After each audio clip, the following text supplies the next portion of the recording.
In December 2013, The Church of Jesus Christ of Latter-day Saints released a statement about their racist beliefs. This statement is an attempt to cover up their racist doctrines and make their religion more appealing to modern society. The Mormon Church is trying to cover up their racist beliefs just as they tried to cover up their belief in the doctrine of polygamy.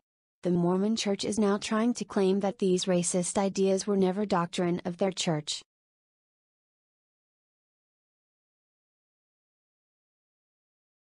God created the many diverse races and ethnicities and esteems them all equally.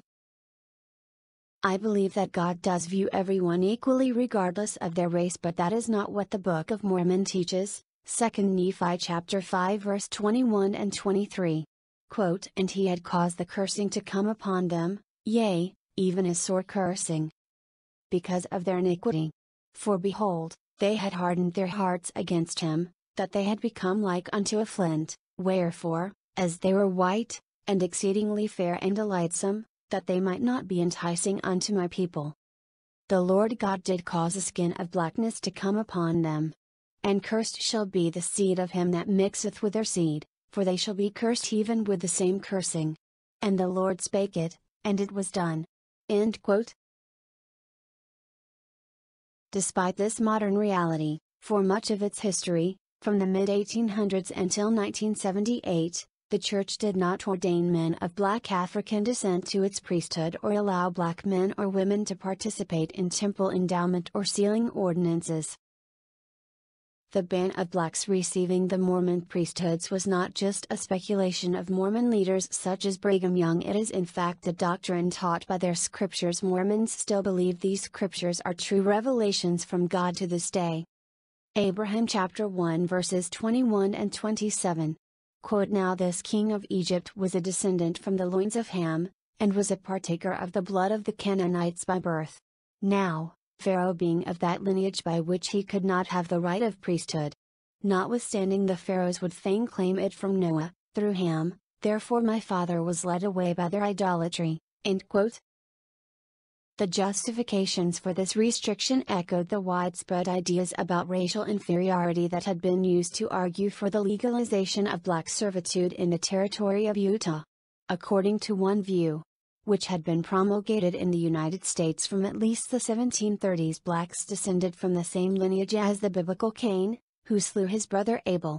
Those who accepted this view believed that God's curse on Cain was the mark of a dark skin. Black servitude was sometimes viewed as a second curse placed upon Noah's grandson Canaan as a result of Ham's indiscretion toward his father. Although slavery was not a significant factor in Utah's economy and was soon abolished, the restriction on priesthood ordinations remained. These ideas were taught by Joseph Smith himself. The Mormon Church has admitted that their founding prophet was wrong and the revelations that Joseph Smith received were wrong.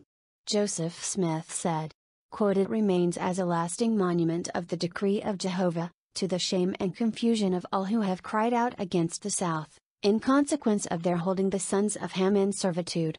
And he said, Cursed be Canaan. A servant of servants shall he be unto his brethren. Blessed be the Lord God of Shem, and Canaan shall be his servant." End quote.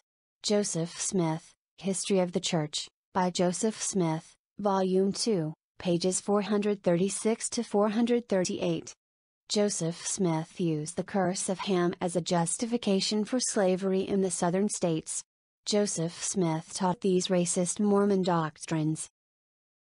Nevertheless, given the long history of withholding the priesthood from men of Black African descent, church leaders believed that a revelation from God was needed to alter the policy, and they made ongoing efforts to understand what should be done.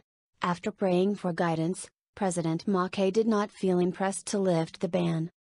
If these racist ideas were simply a policy of the Mormon Church, then it would not take a revelation to change them. They were doctrine of the Mormon Church. The first presidency made a statement about the matter on August 17, 1949. Called the Negro Question. It says, quote, "The attitude of the Church with reference to Negroes remains as it has always stood. It is not a matter of the declaration of a policy but of direct commandment from the Lord, on which is founded the doctrine of the Church from the days of its organization, to the effect that Negroes may become members of the church but that they are not entitled to the priesthood at the present time. End quote.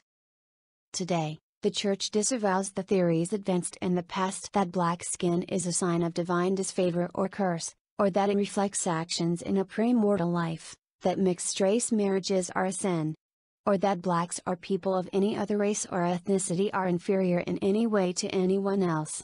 Church leaders today unequivocally condemn all racism, past and present, in any form. To denounce all racism in any form would require the Mormon Church to denounce the Book of Abraham, the Book of Moses, the Book of Mormon, and all their prophets from Joseph Smith to Thomas S. Monson, because they all teach or taught racism in some form. They all endorsed racist scriptures and racist teachings.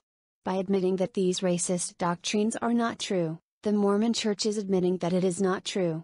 The Mormon Church taught these doctrines as true revelations from God and now teach that they are all false. The Mormon Church is currently trying to blame its racist doctrines on Brigham Young, yet on December 15, 1969, the First Presidency and Quorum of the 12 released a statement saying, quote, "In view of confusion that has arisen, it was decided at a meeting of the First Presidency and the Quorum of the 12 to restate the position of the Church with regard to the Negro both in society and in the Church. From the beginning of this dispensation, Joseph Smith and all succeeding presidents of the Church have taught that Negroes, while spirit children of a common Father, and the progeny of our earthly parents Adam and Eve, were not yet to receive the priesthood, for reasons which we believe are known to God, but which He has not made fully known to man." End quote.